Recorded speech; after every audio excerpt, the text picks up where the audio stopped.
Or is it Chief Fernandez who allows you to run his illegal ventures? Hi, this is Sam. Welcome to the Film Village. Shanty Town episode 3 begins with Scar having a bag over his head and he's tied to a chair. Not knowing where he is, Scar started shouting, asking who is there. Then a woman speaks with authoritative voice, saying she has been waiting for Scar to wake up. She says she has been informed of how brave Scar is and she is beginning to doubt him if it's true. Scar hears that it's a woman speaking to him. Then he gets more angry. He says, "So you, a mere woman, could do this to me?" He then dared her to first let her go and see what he would do to her. He started threatening her with all sorts of sexually motivated things he could think of. Later, the woman asked that they take the bag off. They removed the bag. Upon seeing that who he has been threatening is actually the governor of Lagos State, he bows his head and apologized. Later, we see Shalewa getting dressed after a long night with Femi Fernandez. Before leaving, she takes another look at Femi, who is still sleeping. She picks a note, writes her phone number on it, then leaves. Back to Scar and the woman. The governor speaks with Scar, asking him of his motivation in working for Chief. She claims to know that Scar has been informed by Chief to drop some of the illegal business Scar is overseeing, and if Scar does not abide, Chief will drop Scar. Scar asks her how she got to know all this information. She told Scar a little story about her own goals, and then she asked Scar if he will help her out. Scar says yes. She then says Chief Fernandez is her rival in the gubernatorial race. It was at this point that we finally get to know that Chief is Femi Fernandez's father. She told Scar that she knows Chief is a very powerful man. However, she is a very dangerous woman herself. She promised to give Scar triple of anything Chief promised him. Scar claims Chief had promised him a lot of things. She tells him not to worry, she will triple it. Back at Chief Fernandez's house, we see Shalewa tiptoeing out of the house. As she quietly walks out, she suddenly hears a voice. It was Chief, sitting down. She could not see the face, but Chief asked her to come closer so he could see her face clearly. Chief then makes a Yoruba proverb and asks Shalewa if she understands the meaning. Shalewa, already terrified, could not even speak. Chief Fernandez says he knows what will happen because he has also been there before. He then tells Shalewa a story that sometime in the past, he came home with a beautiful damsel and they had an amazing night.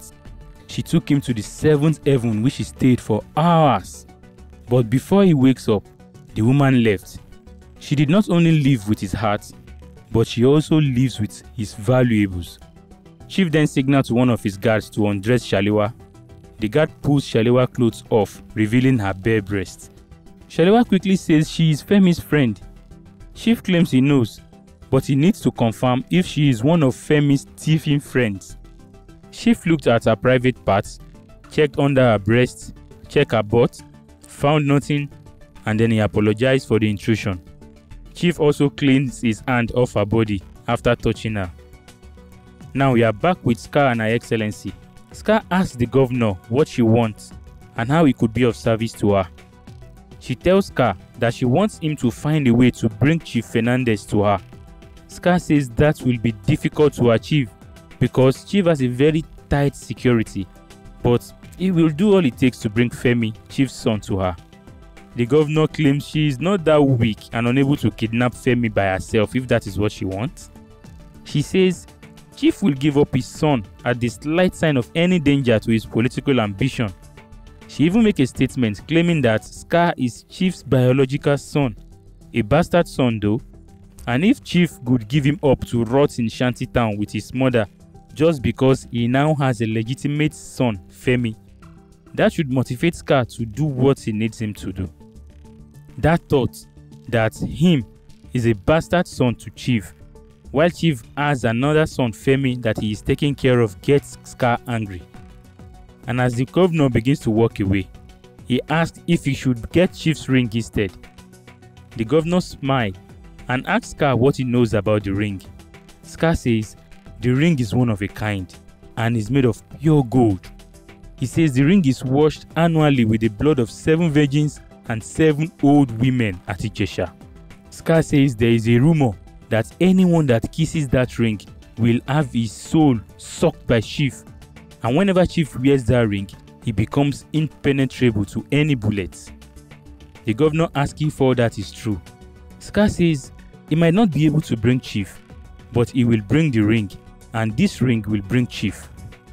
And without the ring's protection, Chief will be vulnerable when he arrives, and then they can kill him. That's simple. The governor accepts the deal.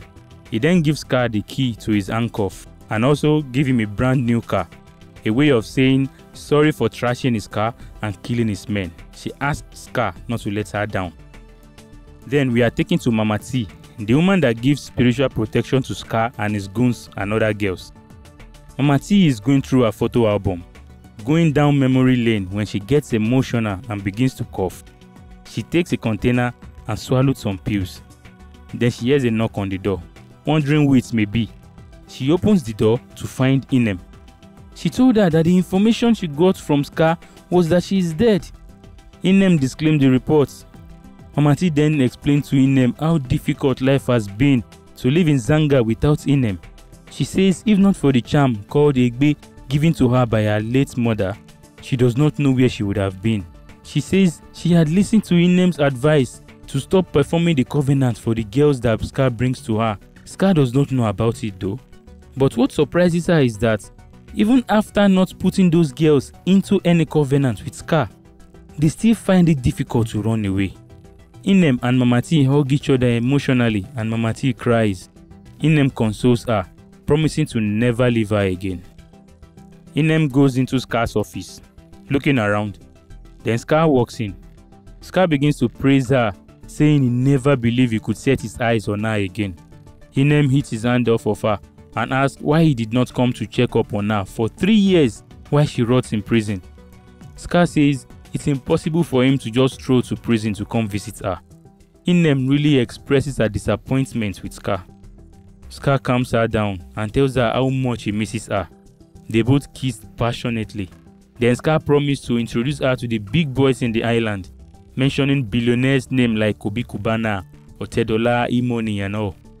He says he will no longer take 60% from Isime's earnings. He will take just 25% henceforth. Isime tells him she's not a fool and cannot be deceived by such vain promises. Scar admits that although true, why did Isime return? That means Isime loves the life they live in the street, and that is why she keeps coming back to him. He says Isime belongs to the streets. He implores Isime to think about the offer of the island big boys and get back to him. Scar then leaves the room. Isime brings out her phone, dials a number, then says the word, "I'm in." We then see Scar praising and encouraging himself to be brave for the task ahead. Suddenly, Ene walks in.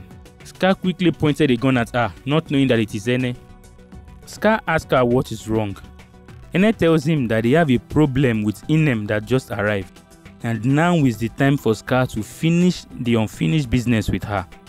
At this point, we suspect that Ene was behind Isime's arrest and incarceration. Scar then warns Ene not to tell him how to run his business. Ene reminds him Isime is going to work her way to the top and overthrow Scar. Scar tells Ene that killing Isime may take a while because of the history they share. Ene asks again when Scar plans to finish her. Scar tells her all is set. Ene should just make sure that Isime goes with the girls to the island business that night. Ene walks out of the room. Then episode 3 ends. For more amazing content and movie recaps coming your way, please like this video and subscribe to this channel. Thank you for watching. I am Sam and this is the Film Village.